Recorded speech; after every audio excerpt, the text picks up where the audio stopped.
Hi friends, आइए हम समझते हैं जो 10BD and 10B compliance charitable organisation के लिए क्या है, इसकी ड्यू डेट क्या है और अगर हम इसका कंप्लायंस टाइम से नहीं करते हैं तो इसके कॉन्सिक्वेंस क्या होंगे।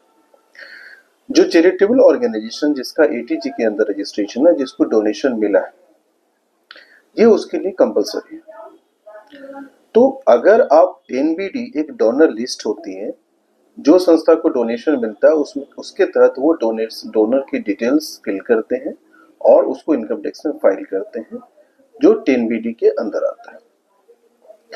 और उसके बाद जब सबमिट करने के बाद जब उसके सर्टिफिकेट जनरेट होते हैं, जिसको हम 10BE सर्टिफिकेट के अंदर आता है, जो डोनेशन सर्टिफिकेट, तो जो डोनेशन सर्टिफिकेट का जो फॉर्म है वो 10BE करके आता है और वही आप डोनर को देंगे, तभी उसको इनकम टैक्स में छूट मिलेगा।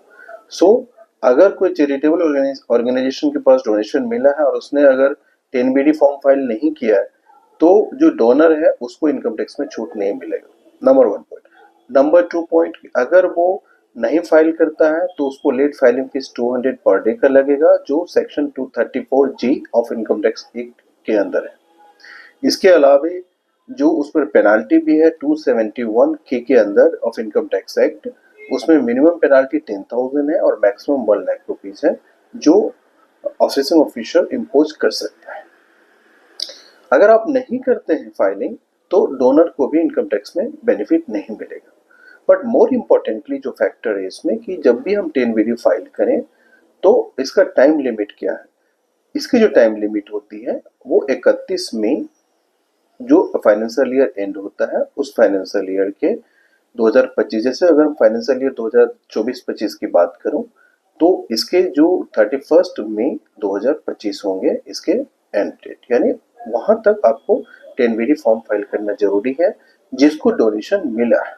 जिसको नहीं मिला है उसको फाइल नहीं करना। डोनेशन में उसमें डोनर का नाम क्या था, उसका एड्रेस क्या था, उसका पैन नंबर क्या था, उसका आधार नंबर क्या था, उसने किस मोड में डोनेशन दिया, कॉर्पस था, जनरल था, और किस मोड में डोनेशन है, कैश डोनेशंस है या आप उसका ऑनलाइन डोनेशन है या चेक के माध्यम से, ये सारी डिटेल वहां पर फिट करनी होती है। क्या ये जनरल डोनेशन है या कॉर्पस डोनेशंस है। तो जब भी आप 10BD फाइल करें तो ये इन्फॉर्मेशन अपने साथ जरूर रखें। अगर किसी ने डोनेशन दिया है और उसका ना तो पैन कार्ड है आपके पास ना आधार कार्ड है, तो जो वो गुप्त दान की श्रेणी में आता है उसका आप इसमें फाइल नहीं कर पाएंगे। तो आपको जब भी 10BD के एक तो टाइम से फाइल करना जरूरी है, ताकि जो डोनर है उसको इनकम टैक्स में छूट मिल पाए। To get more information please subscribe our channel. Thank you.